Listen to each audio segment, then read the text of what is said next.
Hello guys, welcome to Viha Forest. I hope you all are doing good.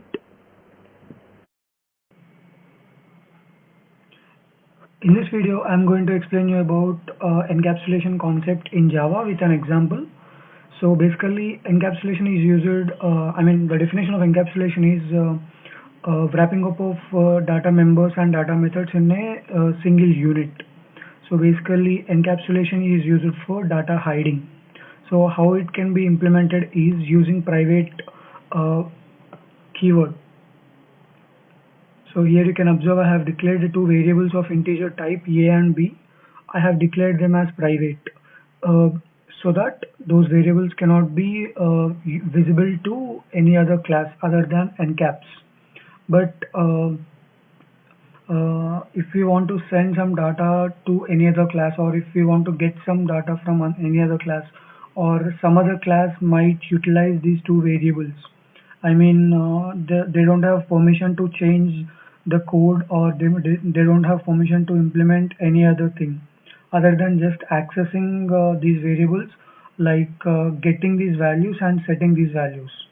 So in order to make that possible, we need to implement getter and setter methods for these two variables. So here you can observe these are getter and setter method for variable a and b. This is get method for variable a, and this is set method for variable a, and these two are getter and setter methods for variable b. So we need to implement these by our own, or else Eclipse IDE will give us an option to create getter and setter methods in Java. So whenever we create two variables of type private, we need to go to edit,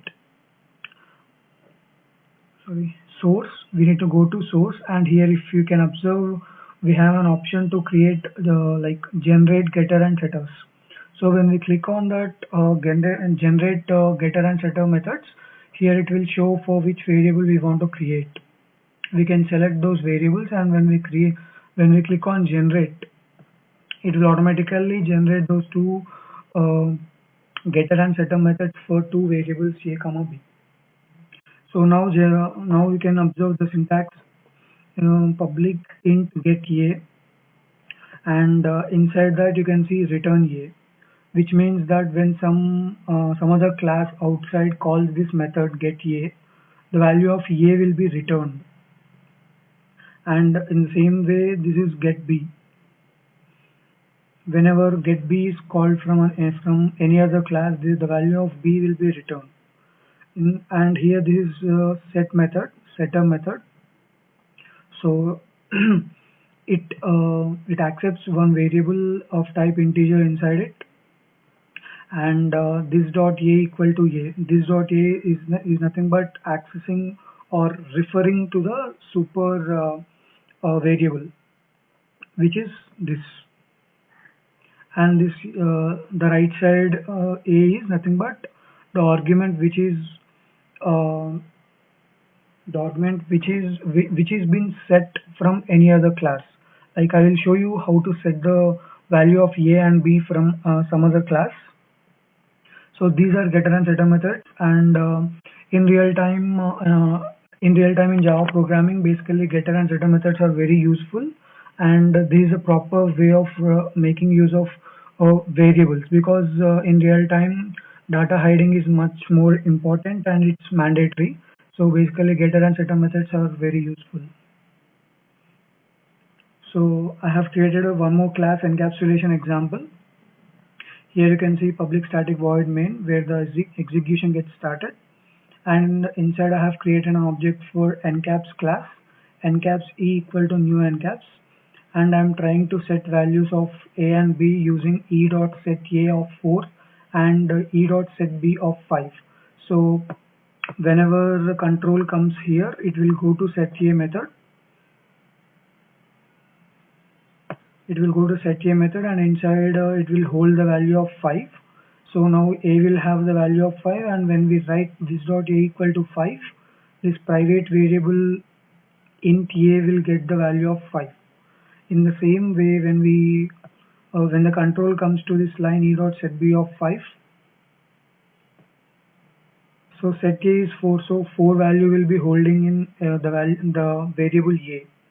So when e dot set b of 5 is present, now the value of b would be 5, and in this method set b of int b, the variable b will hold the value of 5. So this dot b equal to b, which means that a private variable int b, it now the value of 5 will be stored in b, and the value 4 will be stored in the variable a. And now I'm trying to print those values by making use of get methods. So here you can observe I am trying to print a's value using system.out.println and e.getA, which means that getA method will be called, which is here, and it will return the value of a, variable a.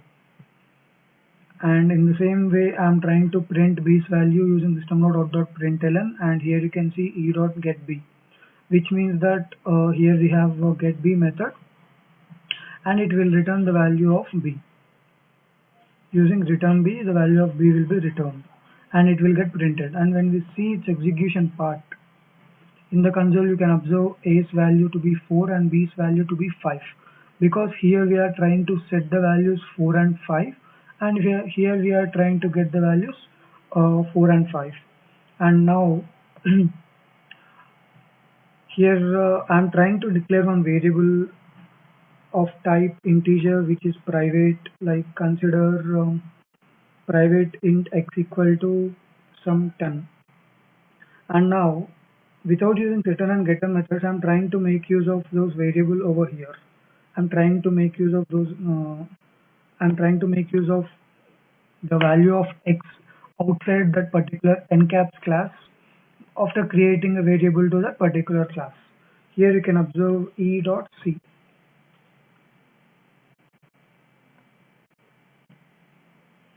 C.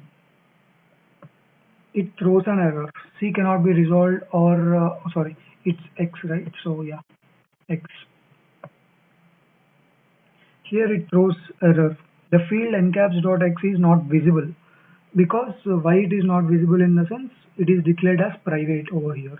That's the reason x is not visible to the other classes. This is nothing but data hiding implemented using encapsulation concept in Java. This is basically object-oriented programming feature. So when we create private, when we delete private keyword, here it will not throw any error.